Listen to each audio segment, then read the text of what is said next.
और अब मैं आपको ये बताना चाहता हूँ कि इंटरव्यू के दौरान आपको किन टिप्स की या फिर किन ट्रिक्स की जरूरत है। देन उन्होंने बोला कि इसकी कम्प्लेक्सिटी को कम करके बता दोनों क्वेश्चंस की। तो एक की तो मैं कम्प्लेक्सिटी कम नहीं कर पाया क्योंकि मुझे लगा कि वो ऑलरेडी सब कम से कम कम्प्लेक्सिटी थी। दूसरे क्वेश्चन की कम्प्लेक्सिटी मैं कम कर दी। और इंटरव्यू प्रोसेस के दौरान आपसे कोई भी कोडिंग क्वेश्चंस पूछे जाते हैं तो मेक श्योर कि आप उसके बाद इंटरव्यू खत्म हो जाने के बाद उन क्वेश्चंस को 2-3 अलग अलग तरीके से बना के देख सको। क्योंकि नमस्कार दोस्तों, स्वागत है आज आपका मेरे इस वीडियो में। आज की मेरी इस वीडियो में मैं आपको बताऊंगा कि मेरा नगैरो में जॉब इंटरव्यू प्रोसेस कैसा रहा था, क्या क्या चीजें मैंने उस दौरान फेस की थी या फिर क्या क्या गलतियां मैंने उस दौरान की थी। इन सब चीजों के बारे में मैं आपको इस वीडियो में आज जरूर बताऊंगा। तो अगर नगैरो आपके लिए एक ड्रीम कंपनी है और you desperately want to be a part of Nagarro, या फिर अगर अभी आप जॉब प्रोसेस में फंसे हुए हो और आपको नगैरो की तरफ से कॉल आ जाता है इंटरव्यू प्रोसेस के लिए, तो ये वीडियो आपके लिए बनाई गई है। Watch this video till the end, क्योंकि इस वीडियो में मैं आपको वो सब चीजें बताऊंगा जो मैंने अपने इंटरव्यू प्रोसेस के दौरान की थी, या फिर जो भी मैंने गलतियां की थी, या फिर जो जो चीजें मैंने सीखी, उन सब के बारे में मैं आपको इस वीडियो में बताऊंगा। So watch this video till the end. Now without wasting any time, let's just start the video.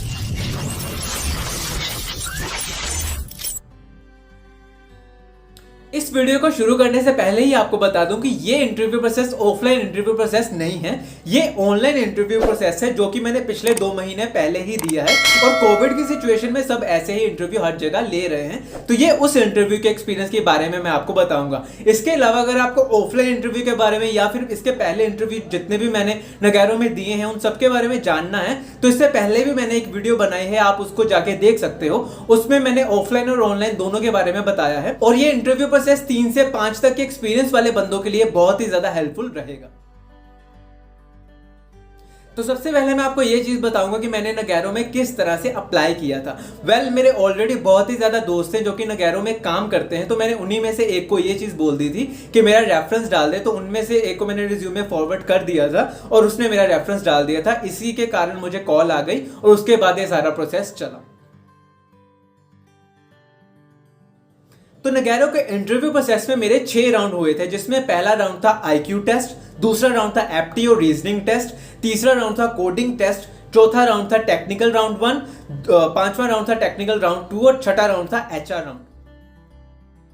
तो सबसे पहले मैं आपको इसके पहले राउंड के बारे में बताऊंगा जो कि था आईक्यू राउंड। इस राउंड में बहुत ही ज्यादा सिंपल से क्वेश्चंस के बारे में पूछा गया था, यानी कि फिल इन द ब्लैंक्स था, जिनमें सिनोनिम्स या फिर सेंटेंस कंप्लीट करना, या फिर कुछ ऐसी फोटोज दी गई थी जिनमें से कंपेयर करके कुछ फोटोज पे टिक करना था, या फिर डेट्स के बारे में कोई क्वेश्चंस पूछे गए थे। ऐसे ही बेसिक से क्वेश्चंस पूछे गए थे इस आईक्यू टेस्ट में। और इस राउंड में आपको ज्यादा से ज्यादा अटेम्प्ट करने की जरूरत थी। मैंने उस दौरान 25 से लेकर 30 तक क्वेश्चंस अटेम्प्ट किए थे और बहुत ही ज्यादा सिंपल क्वेश्चन थे, तो मुझे ऐसे लग रहा है कि काफी ज्यादा ठीक ही होंगे, जिसके कारण मुझे फर्दर राउंड के लिए बुला लिए गए, यानी कि मेरा वो वाला राउंड क्लियर हो गया। अब दूसरे राउंड की बारी थी जिसमें एप्टीट्यूड और रीजनिंग राउंड था। इसके लिए मुझे एचआर ने एक लिंक दिया था जिसमें मुझे एप्टीट्यूड और रीजनिंग के क्वेश्चंस दे दिए थे, उसको मुझे सॉल्व करना था या फिर उसको करने के बाद मुझे वो सबमिट करना था। और लकीली मेरा वो राउंड भी हो गया था। इस राउंड में मुझे मैथमेटिकल कैलकुलेशन या फिर वर्कलोड वाले क्वेश्चंस या फिर बोट वाले क्वेश्चंस, डिस्टेंस वाले क्वेश्चंस, ऐसे ही क्वेश्चन पूछे गए थे जो कि बहुत आसानी से हो गए। उसके अलावा रीजनिंग के काफी क्वेश्चन थे जिसमें ए इज इक्वल टू बी या बी इज इक्वल टू सी, ऐसे ऐसे क्वेश्चन डाले गए थे जो कि एक सिंपल से क्वेश्चन ही थे। उसके बाद ये राउंड भी मेरा क्लियर हो गया और उसके बाद मुझे थर्ड राउंड के लिए बुला लिया गया। थर्ड राउंड भी मेरा ऑफलाइन ही राउंड था जिसमें मुझे कोडिंग राउंड के लिए 3 क्वेश्चंस दे दिए गए थे। मुझसे 3 ऐसे क्वेश्चंस पूछे गए थे जिसमें हर एक क्वेश्चन में 10 टेस्ट केस बनाए गए थे। पहले क्वेश्चन में मुझे बहुत ही ज्यादा टाइम लग गया था और इवन कि वो एंड तक नहीं हुआ। बाकी 2 क्वेश्चन बहुत इजी थे और उनके 10-10 टेस्ट केस क्लियर हो गए थे।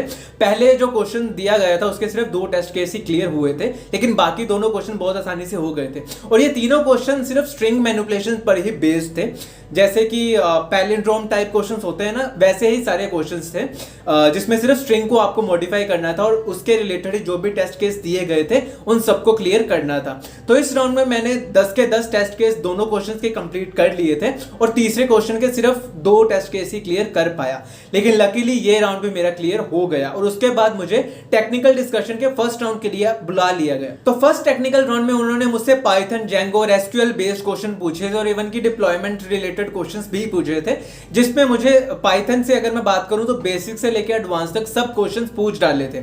अगर आपको एक ऐसी वीडियो चाहिए जिसमें मैं आपको सब क्वेश्चंस बताऊं कि कौन कौन से क्वेश्चन किस किस इंटरव्यू में पूछे गए थे, तो आप मुझे कमेंट सेक्शन में जाके बता सकते हैं। मैं एक सेपरेटली एक वीडियो बना दूंगा जिसमें मैं आपको वो सब क्वेश्चन बताऊंगा जो कि पाइथन, जेंगो या एसक्यूएल बेस्ड थे, जो कि मुझे हर एक इंटरव्यू में पूछे गए थे।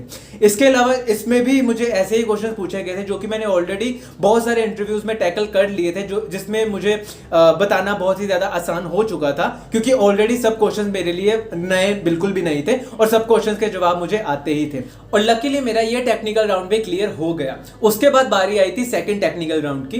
इस टेक्निकल राउंड में ज्यादा फोकस सिर्फ कॉम्प्लेक्सिटीज पर किया गया, यानी कि अगर आपको कोई क्वेश्चन दे दिया जाता है तो उसको आप कितने तरीके से कर सकते हो या फिर ऐसे तरीके से करके बताओ कि उसकी कॉम्प्लेक्सिटी सबसे कम हो। जहां पे दोनों चीजों पे फोकस किया गया था, टाइम कॉम्प्लेक्सिटी और स्पेस कॉम्प्लेक्सिटी, दोनों चीजों पर। तो इस राउंड में क्या हुआ कि मुझे ऐसे 2 क्वेश्चंस दे दिए गए थे जिसमें उन्होंने ये चीज बोली कि इन दोनों को आप अपने तरीके से पहले करके बताओ, आपकी अप्रोच क्या होगी, इसके बारे में उन्होंने पूछा। तो मैंने दोनों क्वेश्चंस के अप्रोच के बारे में उनको बताया। उसके बाद उन्होंने कहा कि इसका कोड लिख के दो, तो मैंने दोनों का कोड लिख के दे दिया। देन उन्होंने ये चीज बोली कि इसको अलग तरीके से करके बताओ, तो मैंने अलग तरीके से भी दोनों को करके दे दिया। देन उन्होंने बोला कि इसकी कॉम्प्लेक्सिटी को कम करके बताओ, दोनों क्वेश्चंस की। तो एक की तो मैं कॉम्प्लेक्सिटी कम नहीं कर पाया क्योंकि मुझे लगा कि वो ऑलरेडी सब कम से कम कॉम्प्लेक्सिटी थी। दूसरे क्वेश्चन की कॉम्प्लेक्सिटी मैं कम कर दी, लेकिन शायद इंटरव्यूअर उससे ज्यादा खुश नहीं हो पाया। तो उसके बाद उन्होंने कुछ नहीं पूछा। उसके बाद उन्होंने कहा कि ठीक है, आपको रिजल्ट बता दिए जाएंगे। और मुझे शाम के टाइम ही मैंने खुद एचआर को कॉल करके पूछा कि मेरा रिजल्ट क्या था। तो उन्होंने कहा कि आपको इस राउंड में सिलेक्ट नहीं किया गया और आप रिजेक्ट हो जाते हो। तो ऐसा कुछ था एक्सपीरियंस जो कि मेरा नगैरो में हुआ। पहले भी मैंने 4 बार रिजेक्शन ऑलरेडी झेल ली थी और ये 5th टाइम था जहाँ पे मैंने नगैरो में इंटरव्यू दिया था और मुझे फिर से रिजेक्शन झेलने को मिली। लेकिन हाँ, सीखने को बहुत कुछ मिला। इस इंटरव्यू के दौरान भी मैंने बहुत सारी चीज़ें ऐसी सीखी जो कि मेरे अगले इंटरव्यू में बहुत ज़्यादा काम भी आई और इवन कि मैं अगले जिस भी कंपनी में इंटरव्यू दिया था उसमें सिलेक्ट भी हुआ। और अब मैं आपको ये बताना चाहता हूँ कि इंटरव्यू के दौरान आपको किन टिप्स की या फिर किन ट्रिक्स की जरूरत है। तो सबसे पहले मैं आपको ये चीज बता दूं कि नगैरो में आपको जानने के लिए एल्गोरिथम्स बहुत ही ज्यादा क्लियर होने चाहिए, डाटा स्ट्रक्चर के बारे में बहुत ही ज्यादा नॉलेज होनी चाहिए, तभी आप नगैरो का इंटरव्यू क्लियर कर पाओगे।